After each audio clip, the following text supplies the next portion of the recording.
For an invention to be patentable, it needs to be new, useful, and non-obvious. But what does this word non-obvious mean? It seems like such a simple word, but it's actually pretty complicated.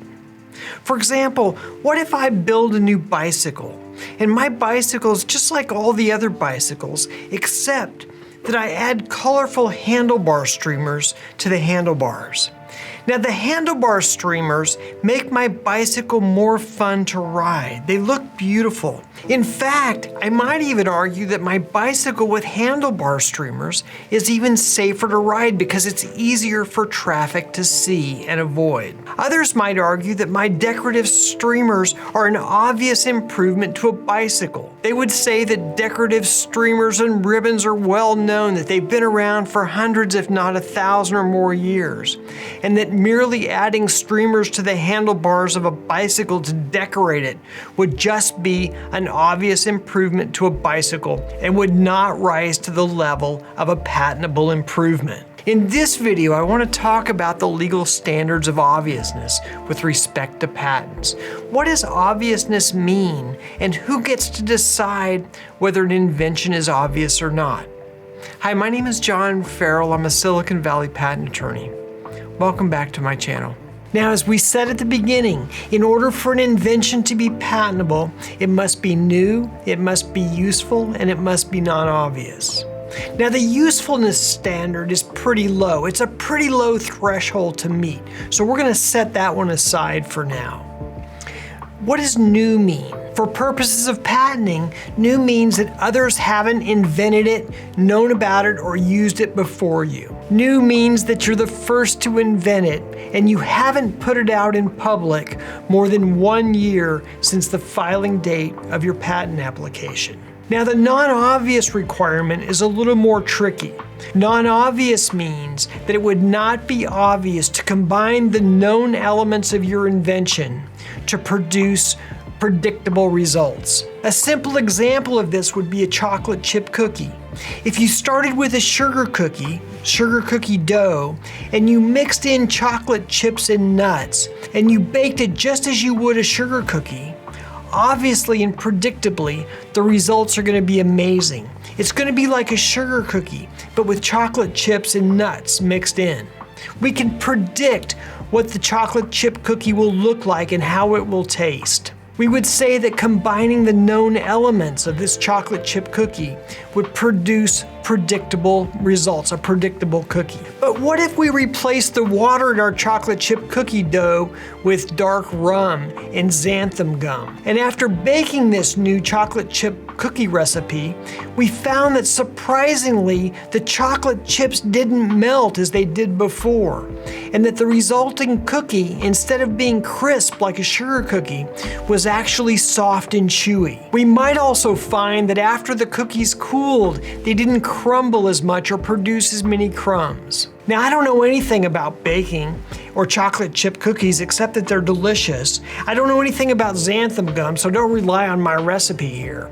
But the point is that if we combine these elements and they produce an unexpected result, it may be possible for us to get a patent on this invention. As a general rule, if we combine elements either known or unknown, and they produce unpredictable, unexpected results, we would say that this combination is non-obvious. It wouldn't be obvious to combine the elements, and the results themselves are non-obvious. So this begs the question of who gets to decide whether the results are predictable or unexpected. We all come at problems with varying difficulties of knowledge, skill, experience, and training.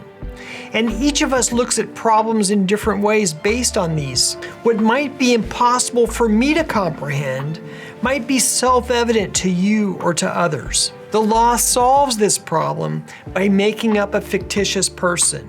a fictitious person through whose eyes we can look at a problem and determine whether there is an obvious, predictable result or not. In determining obviousness, we ascribe certain skills and training to this fictitious person. We call this fictitious person the person of ordinary skill in the art.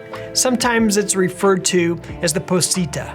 This fictitious person is assigned the ordinary skill and general training of someone who practices in the art. If there's a dispute as to whether an invention is obvious or not, then a federal court judge would assign certain traits and skills to this person of ordinary skill in the art, and we would evaluate the obviousness based on what would be known at the time the invention was made. Let's say, for example, that I tried to patent a chocolate chip cookie with nuts and chocolate chips and dark rum.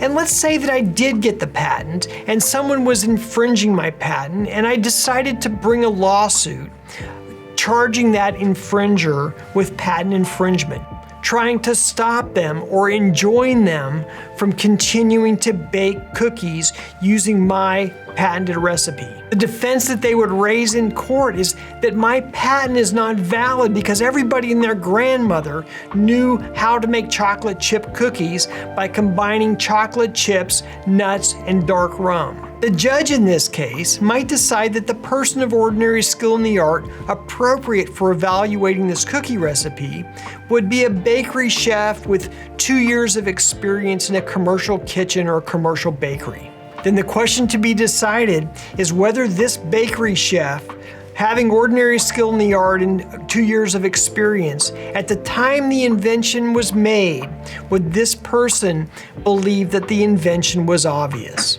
And if it was found that this person of ordinary skill would believe this would be an obvious invention, then the patent would be held invalid for obviousness. There's obviously a lot more to talk about when it comes to non-obviousness in patents. This has just been a high-level look at the topic.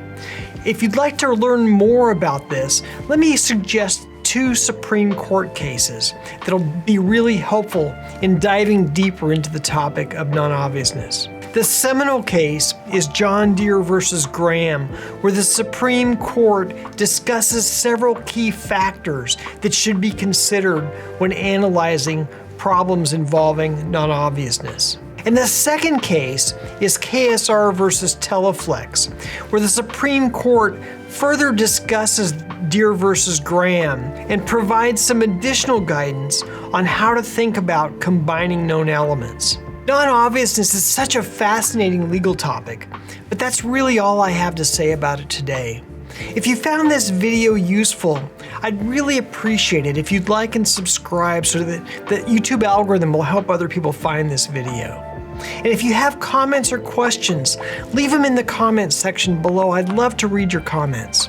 In the meantime, I'll see you over on the next video.